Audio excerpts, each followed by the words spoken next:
नमस्कार दोस्तों, जैसा कि आपने अभी रीट का एग्ज़ाम होते होते देखा है कि राजस्थान जीके जो है इस ऑथेंटिक किताबों के माध्यम से आ रही है, जहां हम देखते हैं राजस्थान का इतिहास एवं कला संस्कृति से संबंधित ये कक्षा 10 की माध्यमिक शिक्षा बोर्ड राजस्थान की ये किताब है, जिसमें हम देख रहे हैं कि प्रीवियस क्वेश्चन जरूर आ रहे हैं। प्रीवियस क्वेश्चन तो आते ही आते हैं, साथ ही साथ में जो रीट के जो क्वेश्चन इस समय चल रहे हैं वो हूबहू इस किताब में से आए हैं, जिसके लिए हमने केवल ये 2 स्लाइड का इस्तेमाल किया गया। काफ़ी आपने क्वेश्चन अभी देख लेंगे, काफ़ी वीडियो आपने देख ली होंगी कि किताबों के माध्यम से आ रहे हैं, जहाँ पे हम देखते हैं कालीबंगा सभ्यता से संबंधित ये क्वेश्चन है कि कालीबंगा के कब्रगाह में 6 छेदों वाली जो बालक की खोपड़ी मिली है, ये कथन है। और इसका कारण जो दिया गया है वो छिद्र या छेद जो है मस्तिष्क ज्वर के उपचार के सूचक के रूप में दिखाई पड़ता है। वही यहाँ पे किताब में यहाँ पे दिया हुआ है, जो आपको दिखाई दे रहा होगा कि बच्चे के कंकाल की खोपड़ी में 6 छिद्र मिले हैं और ये मस्तिष्क शोध बीमारी के इलाज के रूप में माना गया है। साथ ही साथ में ये मैथ से संबंधित है, जो 4 लोगों के हमारे राजस्थान के प्रमुख व्यक्तित्व से संबंधित ये क्वेश्चन था, क्योंकि 4 लोगों के नाम दिए गए, चारों के मत या दर्शन के बारे में बताया गया कि इसने कौन सा दर्शन दिया, ये क्या क्यों इनको जाना जाता है, क्योंकि व्यक्तित्व है। तो आप बात करेंगे जैसे पीके सेठी साहब का, तो इसको राजस्थान के जयपुर फुट के बारे में माना जाता है, जिसके पैर से संबंधित जो लगाए जाते हैं वो है ये। उसके बाद अणुव्रत आंदोलन जो है वो आचार्य तुलसी के माध्यम से दिया गया था। आगे बात करें समता दर्शन की बात करते हैं तो आचार्य नानिस मुनि। आगे बात करें हैं रूपायन संस्था की, जब बात करते हैं तो कोमल कोठारी, ये संबंधित ये बनाए गए थे। तो हम ये देखते हैं कि इस किताब की जो आवश्यकता है आपके लिए काफ़ी बढ़ जाती है, चाहे बीएसटीसी का एग्जाम हो, लेवल 6 एग्जाम आने वाला हो, चाहे एलडीसी भर्ती का एग्जाम हो, कोई भी एग्जाम हो। अब हमारे पास बोर्ड की एग्जाम की पैटर्न जो है वो ऑथेंटिक किताब 9th 10th की जो किताब है उनसे आया है, और कला और संस्कृति इतिहास से संबंधित ये जो किताब है आपके लिए रामबाण इलाज करे, मतलब काम करेगी। आगे देखते हैं इसमें हम कौन कौन से टॉपिक दिए गए हैं। तो हमारे पास ये सभी जो टॉपिक हैं आपको जो दिखाई दे रहे हैं ये सभी हैं, जिसमें इतिहास भी है, कला है, संस्कृति संबंधित और राजस्थान के प्रमुख व्यक्तित्व, पर्यटन। आज जो हम टॉपिक स्टार्ट करने जा रहे हैं, आज हम जो टॉपिक स्टार्ट करने जाते हैं वो है राजस्थान के प्रमुख पर्यटन स्थल। राजस्थान के प्रमुख पर्यटन स्थल से संबंधित आइए हम बात करते हैं। राजस्थान के प्रमुख पर्यटन स्थल की जब हम बात करें तो आपको थोड़ा सा इसको स्लाइड को बड़ा करने की कोशिश करेंगे, जिससे कि आपको साफ दिखाई दे। हाँ जी, चलिएगा आगे बात करते हैं राजस्थान का पर्यटन स्थल। तो पर्यटन जब स्थल की बात करें, पर्यटन जो विभाग है उसकी स्थापना की बात करें तो पर्यटन विभाग की स्थापना 1956 में की गई। पर्यटन विभाग की जब स्थापना 1956 में की गई तो साथ ही साथ में उसको निर्धूम उद्योग या उद्योग का दर्जा कब दिया गया, 1989 में दिया गया। मोहम्मद यूनुस खान समिति के माध्यम से हम देखते हैं कि 1989 में पर्यटन को उद्योग का दर्जा दे दिया गया। अब इन पर्यटन विभाग को हमने कुछ संभागों में बांटा है, पर्यटन संभाग कह सकते हैं, सर्किट कह सकते हैं इसको। तो हम देखते हैं 10 सर्किटों में इसको बांट दिया गया, क्योंकि किताब के ऑथेंटिक है। उसके बाद इसमें लगातार बढ़ोतरी की जा रही है, जिलों के हिसाब से अपन घोषणा हम देखते भी हैं। आगे देखते हैं, हम आगे बात करते हैं अजमेर जिले में। अजमेर जिले जब घूमने जाएंगे तो हम कहाँ कहाँ जाएंगे और उसके लिए क्या क्या हमें फैक्ट पढ़ने हैं। देखिए सबसे पहले आता है 2.5 दिन का झोपड़ा। सबसे पहला अजमेर हम बात करें तो 2.5 दिन का झोपड़ा, क्योंकि इतिहास हम पढ़ते हैं और इतिहास में जब हम पढ़ते हैं बिग्रहराज चतुर्थ, और बिग्रहराज चतुर्थ ने संस्कृत पाठशाला बनवाई गई थी, जिसका नाम यहाँ पे बाद में, क्योंकि सुल्तान महमूद मोहम्मद गौरी सुल्तान मोहम्मद गौरी के जो सेनापति हैं कुतुबुद्दीन ऐबक, उन्होंने क्या किया, ये संस्कृत जो पाठशाला थी इसको तुड़वा दिया। तुड़वाने के बाद यहाँ पर 2.5 दिन का झोपड़ा देखने को मिलता है। क्या कथन ये है कि ये हो सकता है ये मंदिर से मस्जिद में जो तब्दील हुई इसमें 2.5 दिन लगे हों, इसलिए 2.5 दिन का झोपड़ा कहते हैं। और क्या क्या है इसके थोड़ा सा देखते हैं, क्योंकि रीट L1 में यहाँ से क्वेश्चन आया हुआ है, ये फैक्ट भी यहाँ पे दिया हुआ था। देखिए 2.5 दिन का झोंपड़ा के बारे में बात करें तो ये संस्कृत महाविद्यालय पाठशाला थी, यानी बिग्रहराज चतुर्थ ने बनवाई थी। बाद में सुल्तान मोहम्मद गौरी के सेनापति कुतुबुद्दीन ऐबक ने इस मस्जिद के इसको मस्जिद के रूप में क्या कर दिया, तब्दील कर दिया। आगे देखते हैं, यह हिंदू एवं इस्लामिक संस्कृति, स्थापत्य कला की ये नमूने के रूप में, अनूठी नमूने के रूप में देखने को मिलती है। और इसको सुल्तान इल्तुतमिश, दिल्ली सल्तनत में पढ़ते हैं, इल्तुतमिश ने और ज्यादा इसको सुशोभित किया, यानी इसको रंग मतलब मरम्मत करवाई इसकी सही तरह से। आगे बात करें, इसका यह नाम इस किंवदंती के ऊपर पड़ सकता है कि मस्जिद, मंदिर से मस्जिद में तब्दील करने में सिर्फ 2.5 दिन लगे हों, इसलिए इसको 2.5 दिन का झोपड़ा भी कहते हो। साथ ही साथ में दूसरा मत क्या है, मराठा काल में या पंजाब शाह बाबा का 2.5 दिन का उर्स भरता था, इसलिए भी इसको 2.5 दिन का झोपड़ा कहते हैं। साथ ही साथ में आगे देखते हैं, दूसरा जो अपने पास जगह है वो है ख्वाजा स्वाब की दरगाह। हम अजमेर गए, अजमेर जाने के बाद हमने मोइनुद्दीन चिश्ती की दरगाह जब देखेंगे तो हम जाएंगे ख्वाजा साहब की दरगाह पर। आगे देखते हैं, अजमेर में सर्वाधिक देशी एवं विदेशी पर्यटन जो है ख्वाजा मोइनुद्दीन चिश्ती की दरगाह पर मन्नत मांगने के लिए या मन्नत पूरी होने पर चादर चढ़ाए जाते हैं। दो स्थिति में, मन्नत मांगने जाते हैं तब भी चादर चढ़ाते हैं और मन्नत पूरी होने पर भी चादर चढ़ाते हैं, जैसा कि इसमें दिया हुआ है।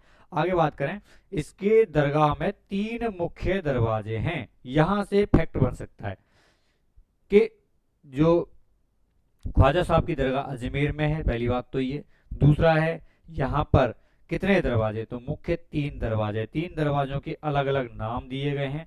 पहला दरवाजा है निजाम दरवाजा, पहला दरवाजा है निजाम दरवाजा। क्यों निजाम, निजाम ने बनवाया था, निजाम कहाँ रहते हैं, हैदराबाद में, तो हैदराबाद के नवाब द्वारा इसको बनवाया गया था, इसलिए निजाम दरवाजा कहा जाता है। दूसरा है शाहजहानी दरवाजा, किसने बनवाया, शाहजहां द्वारा बनवाया गया था, इसलिए उसे कहते हैं शाहजहानी दरवाजा। और तीसरा दरवाजा बुलंद दरवाजा, कौन सा दरवाजा है, बुलंद दरवाजा, किसने बनवाया, तो देखिए ये दरवाजा जो है बुलंद दरवाजा है, इसको सुल्तान महमूद खिलजी द्वारा बनवाया गया था।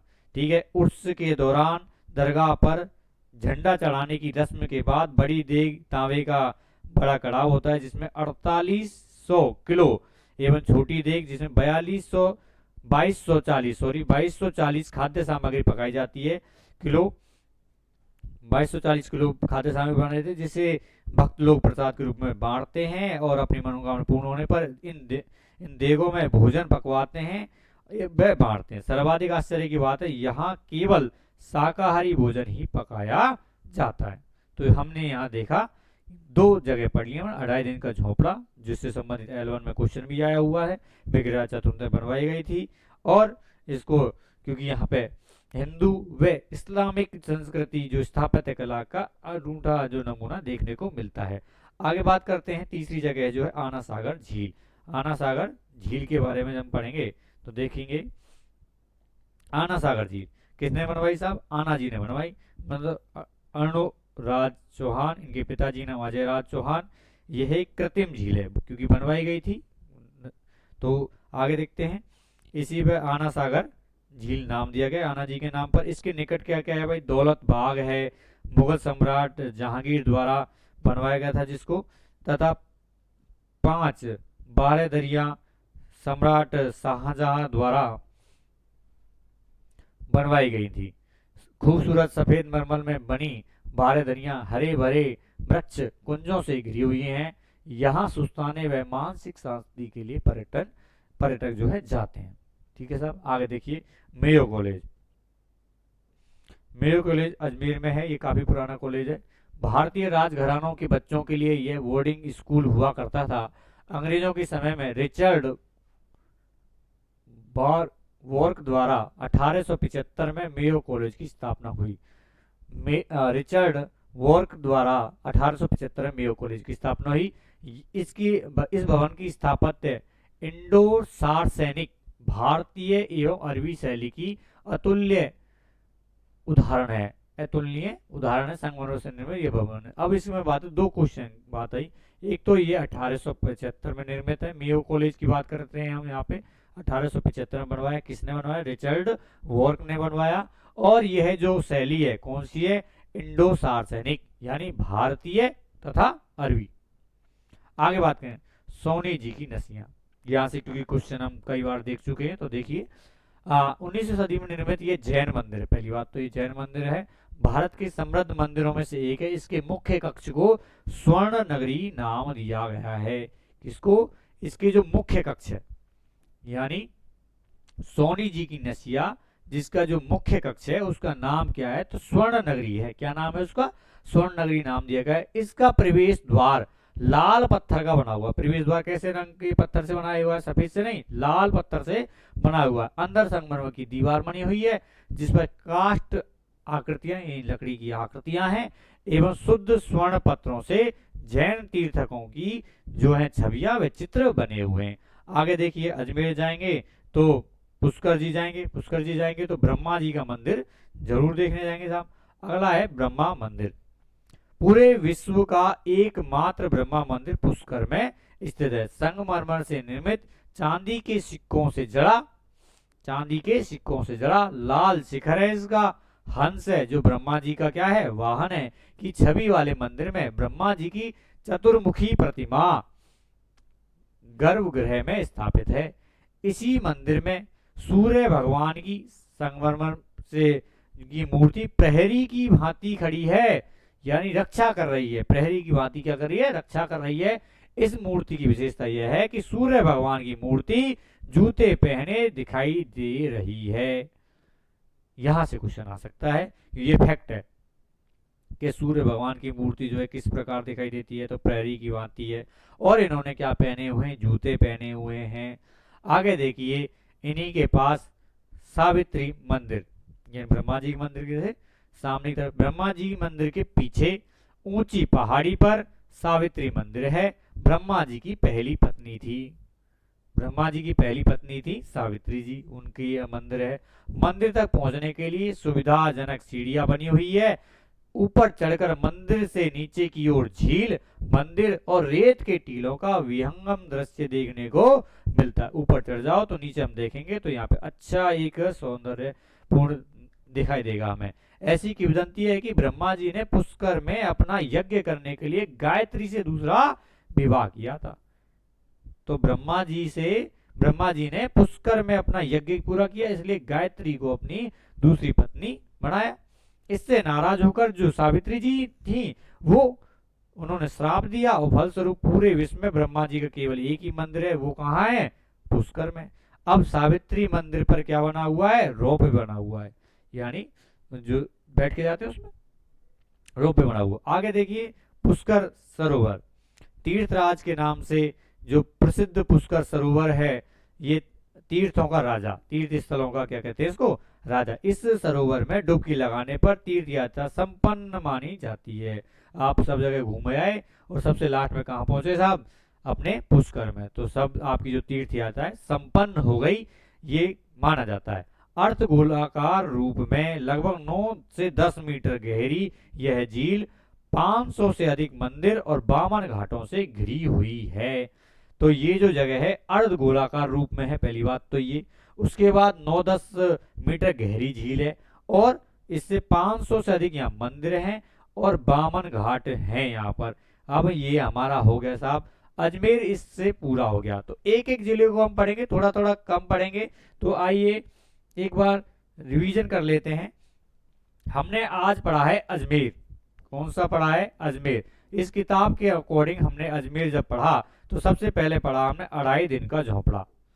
अढ़ाई दिन का झोपड़ा जो पहले एक संस्कृत पाठशाला थी जिसको तोड़वा दिया गया था कुतुबुद्दीन ऐबक के द्वारा। इसको मंदिर से मस्जिद बनवाया गया, हो सकता है 2.5 दिन लगे हो, इसलिए कह सकते हैं। या पंजाब शाखा मेला बढ़ता है इसलिए अढ़ाई दिन का झोपड़ा कहते हैं। दूसरा हमने पढ़ा यहाँ पे ख्वाजा साहब की दरगाह, जिसमें 3 दरवाजे हैं। निजाम दरवाजा है पहला, दूसरा है शाहजहानी दरवाजा, तीसरा है अपने पास बुलंद दरवाजा। ये मेजर अपने पास बात आई। आगे बात करें, हमने झील पढ़ी तो तीसरे नंबर पे हमने क्या पढ़ी? झील पढ़ी साहब। कौन सी झील पढ़ी? ये तो दरगाह हो गई साहब, दरगाह हो गई। तीसरी हमने झील पढ़ी साहब, आना सागर झील हमने पढ़ी, क्योंकि अंडोराज आना जी ने बनवाई थी इसलिए इसको कहते हैं। और इसके आसपास जो स्थिति है वो हमने बता दी। उसके बाद हमने पढ़ा यहाँ पे एक कॉलेज है, मेयो कॉलेज है। मेयो कॉलेज है जो 1875 में बनवाया गया था। उसके बाद हम देखते 5वीं अपने जगह क्या पढ़ी है? मेयो कॉलेज ये हो गया। उसके बाद हमें पुष्कर में पहुंच गए। हम पुष्कर में पहुंच गए तो हमने ब्रह्मा जी का मंदिर पढ़ा है, हमने हमने पुष्कर सरोवर भी पढ़ा है और सावित्री जी का मंदिर भी पढ़ा है। तो हमने ये जगह पढ़ ली कि ब्रह्मा जी का मंदिर है और सावित्री जी का मंदिर है, और हमने पुष्कर सरोवर कहा, जहाँ आप पहुंचकर आपकी जो है पूरी यात्रा संपन्न मानी जाती है। तो ऐसी ही वीडियो को देखते रहिए, अपना प्यार हमें देते रहिए, और PYQ जितने यहाँ से हो सकते हैं हम उतना कराएंगे, और जितने भी एग्जाम में आ रहे हैं धीरे धीरे हम उनको भी आपको पढ़ सकेंगे। तो आप इतना चैनल को सब्सक्राइब कीजिए। थैंक यू, धन्यवाद।